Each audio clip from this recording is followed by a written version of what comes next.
સ્વાગત છે મિત્રો અમારી યુટ્યુબ ચેનલમાં।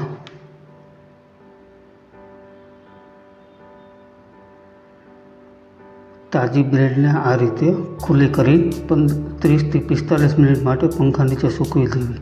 તેનાથી એનું લેયર પણ કડક થઈ જશે અને તેલ પણ નહીં ચડે।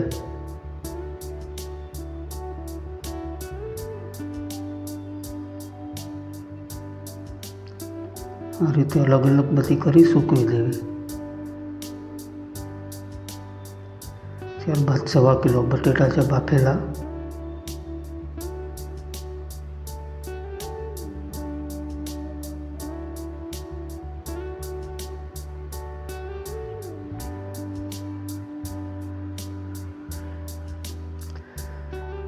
પાંચ થી 6 મરચાં, આદુ, ધાણા ભાજી બધું કટ કરેલું,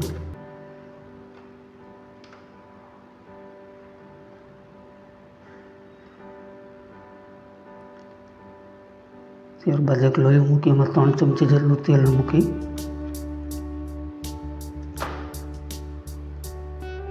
તેલને બહુ ગરમ નથી થવા દેવાનું। તેમાં વરિયાળી અને તલ બંને નાખી દઈએ અને ગેસ એકદમ ધીમો રાખવાનો છે। ત્યારબાદ મરચાં અને આદુ 1 થી 2 મિનિટ ધીમા તાપે એને પકવી લેવું।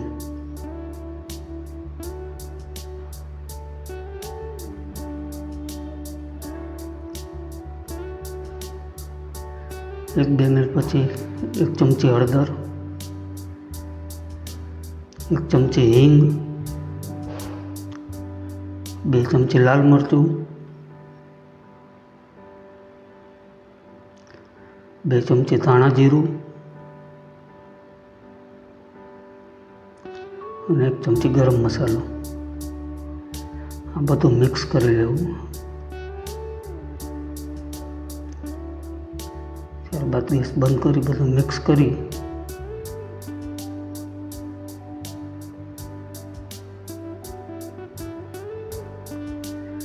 બાફેલા બટેકા ઉપર નાખી દેવું।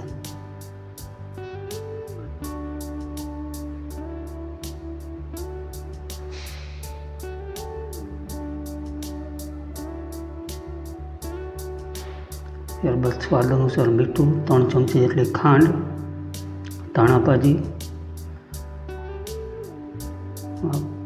2 લીંબુ,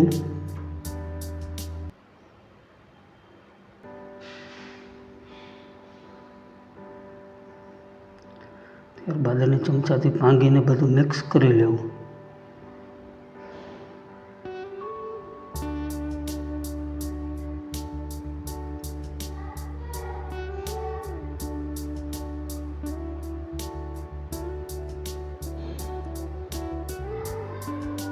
ત્યારબાદ આ રીતે બ્રેડ ભરી વજનથી દબી દેવી। તેલ ગરમ કરવા મૂકી દઈએ।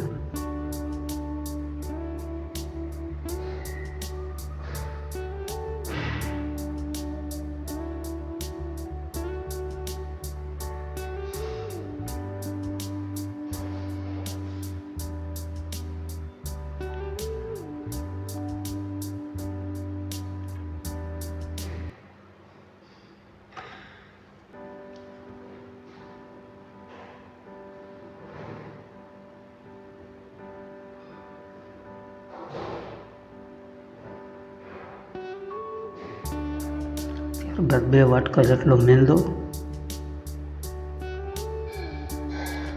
એટલો જ સામે 2 વાટકા જેટલો ચણાનો લોટ,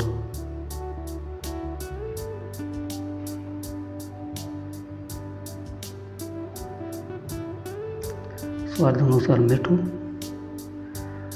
અને પાણી નાખી મિક્સ કરી લેવું। ત્યારબાદ મીડિયમ કરતાં પણ થોડુંક પાતળું રાખવું।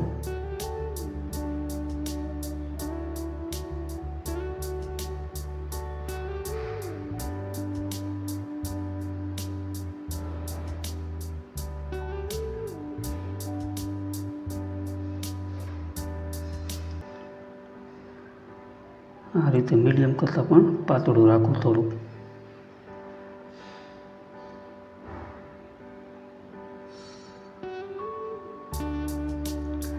ત્યારબાદ ફૂલ ગરમ તેલ હોય તેમાં જ મૂકવા. ગેસને મીડિયમ કે ધીમો કરવાનો નથી, ગેસને હાઈ જ રાખવાનો છે.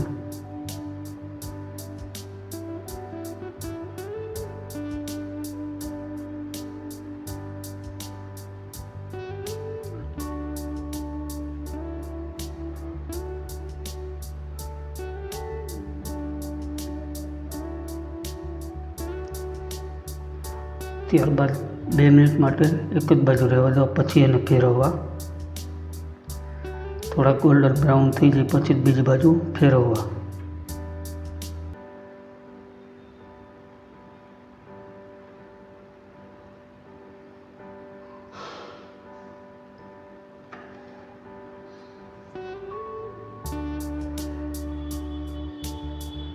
બીજી બાજુ પણ 2 મિનિટ પાકી જાય પછી ગોલ્ડન બ્રાઉન થઈ જાય પછી જ ફેરવવા.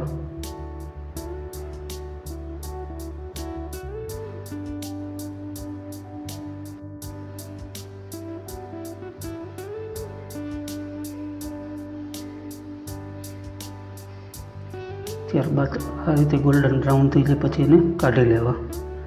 એ જ રીતે બધા પકોડા આ રીતે ફ્રાય કરી લેવા.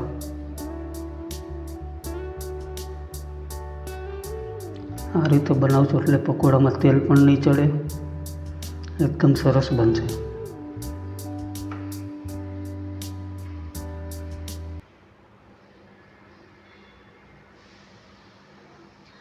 મિત્રો આ રીતે બધા પકોડા તૈયાર છે.